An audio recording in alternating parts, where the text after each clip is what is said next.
Assalamualaikum warahmatullahi wabarakatuh. Halo teman-teman. Perkenalkan, nama aku Siva Latifah Nurjana dari Pendidikan Biologi kelas 4B. Nah, di sini aku akan memaparkan hasil analisis kelima jurnal yang telah dianalisis sebelumnya. Saya mengambil tema penggunaan media infografis Canva pada pembelajaran biologi di sekolah. Terdapat daftar jurnal dari kelima artikel tersebut. Mulai pada jurnal yang pertama ada jurnal nasional dengan judul Pengembangan Media Pembelajaran Audiovisual Berbasis Aplikasi Canva pada materi bioteknologi kelas 10 SMA Negeri 4 Purwokerto. Dipublikasikan pada tahun 2023. Penelitian pada artikel ini membahas mengenai pengembangan dan penelitian media pembelajaran audiovisual berbasis Canva. Nah, fokus utama dari artikel ini tuh adalah mengevaluasi sejauh mana media tersebut layak digunakan sebagai alat bantu dalam pembelajaran. Kelebihan dari artikel ini menggunakan metode Research and Development atau R&D yang sistematis dan praktis. Kemudian kekurangannya, jumlah subjek penelitian yang terbatas serta kurangnya menjelaskan strategi penerapan jangka panjang.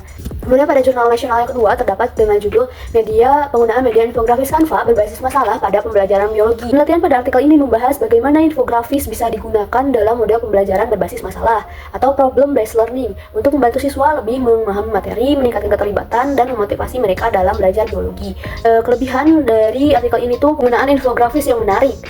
Ada terdapat kekurangan juga. Kekurangannya diantaranya ketergantungan pada template serta pada jaringan internet. Kemudian pada jurnal nasional ketiga terdapat dengan judul Pengaruh Pembelajaran Biologi Berbasis Aplikasi Canva Terhadap Penguasaan Konsep Biologi.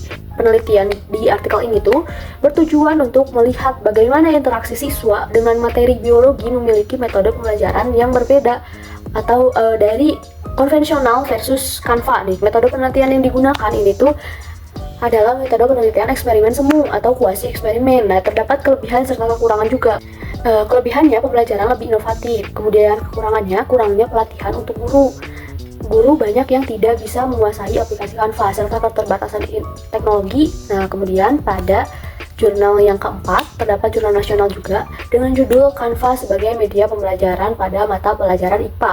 Nah, artikel ini mengkaji efektivitas media pembelajaran Canva dalam meningkatkan hasil belajar, motivasi, dan literasi sains siswa.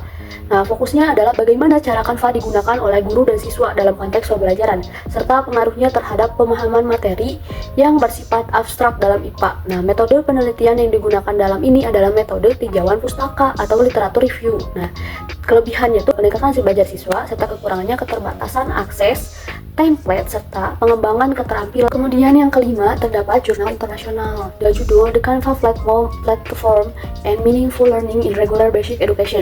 Nah, penelitian pada artikel ini tuh berfokus pada bagaimana penggunaan Canva sebagai alat teknologi pendidikan dapat meningkatkan proses belajar mengajar melalui berbagai dimensi seperti interaktivitas. Penelitian ini juga bersifat kuantitatif yang berfokus pada pengumpulan dan analisis data numerik. Kemudian kelebihannya pengukuran yang jelas, praktis, serta melibatkan para ahli untuk memvalidasi. Dan kekurangannya desainnya non eksperimental, terus tidak mempertimbangkan faktor lain. Bisa disimpulkan bahwa dari 5 penelitian yang sudah dibahas, Canva sangat membantu dalam proses belajar mengajar dengan tampilannya yang menarik dan mudah digunakan. Penelitian ini juga menunjukkan bahwa Canva bisa digunakan di berbagai cara, tetapi ada kekurangan dan kelebihan pada Canva itu sendiri. Di antaranya ada keterbatasan atau kesulitan dalam akses teknologi, kemudian guru yang tidak terbiasa dalam menggunakan Canva dan kadang tergantung jaringan internet.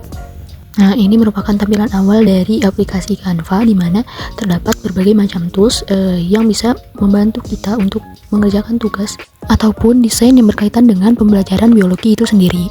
Nah, di situ terdapat ada tools presentasi yang bisa membantu kita untuk menyiapkan PowerPoint. Kemudian ada cetak, itu untuk percetakan. Ada dokumen untuk membuat dokumen, dan ada papan tulis untuk membuat papan tulis. Nah, kemudian ada juga media sosial dan juga video yang memudahkan kita untuk sedikit lebih update terkait perkembangan media. Terima kasih telah menonton sampai akhir. Wassalamualaikum warahmatullahi wabarakatuh.